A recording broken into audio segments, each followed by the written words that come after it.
வணக்கம். ஓம் தொலைக்காட்சியின் பிரதான செய்தி அறிக்கையோடு இணைந்திருக்கின்றோம். எதிர்வரும் 26ஆம் தேதி மகா சிவராத்திரி விரதம் இடம்பெற உள்ளது. எதிர்வரும் 26ஆம் தேதி புதன்கிழமை சிவனுடைய விரதங்களில் ஆதி உன்னதமாக போற்றப்படும் மகா சிவராத்திரி விரதம் இடம்பெற உள்ளது. அனைத்து சைவ சமய மக்களும் போற்றி வழிபாடு செய்யும் மகா சிவராத்திரி விரதம் தொடர்பாக சர்வதேச இந்து மத குறிப்பீடாதிபதி மகாராஜ ராஜகுரு ஸ்ரீ ஐயப்பதாச சாம்ப சிவாச்சாரியார் இவ்வாறு விளக்கம் அளித்தார். மேன்மைகள் சைவ நீதி விளங்குக உலகமெல்லாம். சிவாய நம என்று சிந்தித்திருப்பவர்க்கு அபாயம் ஒரு நாளும் இல்லை. இந்த மகா சிவராத்திரி மாசி மாதத்து அபரபட்ச சதுர்த்தசி, இதில் 4 யாம பூஜைகள். 7.5 நாழிகை கொண்டது ஒரு யாமம். எனவே இந்த 30 நாழிகைகளை 4 யாமங்களாக்கினார்கள். 2வது யாமம் லிங்கோர்பவகாலம் என்று போற்றப்படுவது. அதைத்தான் தமிழிலே முதுமொழி காஞ்சி என்கின்ற நூலிலே அழகாக சொல்லியிருப்பார்கள். மாசி மாதத்தில் மதிக்கலை குறைந்து தேயும் ஆசி பன்னாங்காம் பக்கத்து அரை இருள் யாமம் தன்னில்.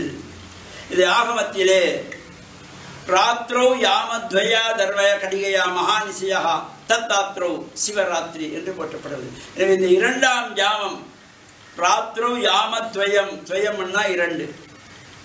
2வது யாமம் லிங்கோர்பவகாலம் என்கின்ற சிறப்போடு கூடிய நாளிலே நாமும் இறைவனை பிரார்த்தனை செய்வதோடு, இப்போ பொதுவாக எந்த ஒரு பொருளுக்கும் அதற்கு பண்பு என்று ஒன்று இருக்கிறது, அதனாலே பயன் என்ற ஒன்றும் இருக்கிறது. இப்போ உதாரணத்துக்கு நாம் பாலை எடுத்துக்கொண்டால் இந்த பாலினுடைய பண்பு என்ன? வெண்மை நிறம். அதனுடைய பயன் என்ன? உடலுக்கு சக்தியை தருவது.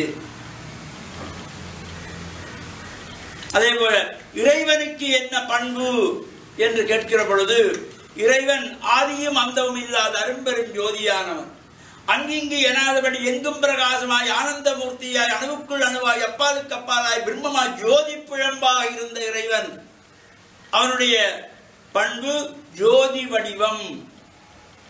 இந்த ஜோதி வடிவம் தான் இறைவனுக்கு பண்பு. சரி, இந்த ஜோதியினாலே நமக்கு கிடைக்கின்ற பயன் என்ன? கருணை. இறைவனுடைய கருணை கிடைக்கும் நமக்கு. இதைத்தான் மணிவாசக பெருமான் திருவம்பாவையிலே 8வது பாடலிலே சொல்லுவார்.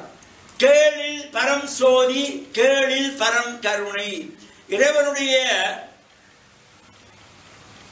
உருவத்தினுடைய சிறப்பு, அதனுடைய பண்பு என்ன? ஜோதி வடிவம். கேளில் பரம் சோதி, அதனாலே பயன் என்ன? கேளில் பரம் கருணை. ஜோதி அவனுடைய வடிவம், அதனுடைய பலன் கருணை. கேளில் பரம் சோதி கேளில் பரம் கருணை என்று போற்றியிருப்பார். இதைத்தான் வள்ளலார் சுவாமிகள் சொல்லுவார். அருட்பெருஞ்சோதி தனிப்பெருங்கருணை.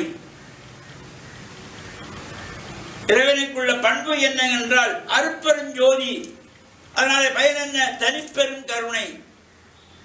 எனவே ஜோதியை நாம் வணங்குகின்ற பொழுது கருணை உள்ளம் கொண்ட இறைவன் நமக்கு அருளை கொடுப்பான். எனவே இந்த லிங்கோர்பவ காலமாகிய நள்ளிரவு 12 மணி 11:30 மணியிலிருந்து 12:30 மணி வரையிலே 2ஆம் காலத்திலே அந்த லிங்கோர்பவ பூஜை நடைபெறுகின்ற இடங்களிலே சென்று பிரார்த்தனை செய்கின்ற பொழுது இறைவனை ஜோதி வடிவமாக கண்டால் அவருடைய கருணை நமக்கு கிடைக்கும். கேளில் பரம் சோதி கேளில் பரம் கருணை என்றார். இதைத்தான் வள்ளலார் அருட்பெரும் ஜோதி தனிப்பெரும் கருணை என்பார். நாமும் ஜோதி வடிவத்திலே இறைவனை கண்டு இறையருளை பெற்று மண்ணில் நல்ல வண்ணம் வாழ்வோமாக. ஓம் நமச்சிவாய. சிவாய நம ஓம். இத்துடன் இந்த செய்தி அறிக்கை நிறைவடைகின்றது. வணக்கம்.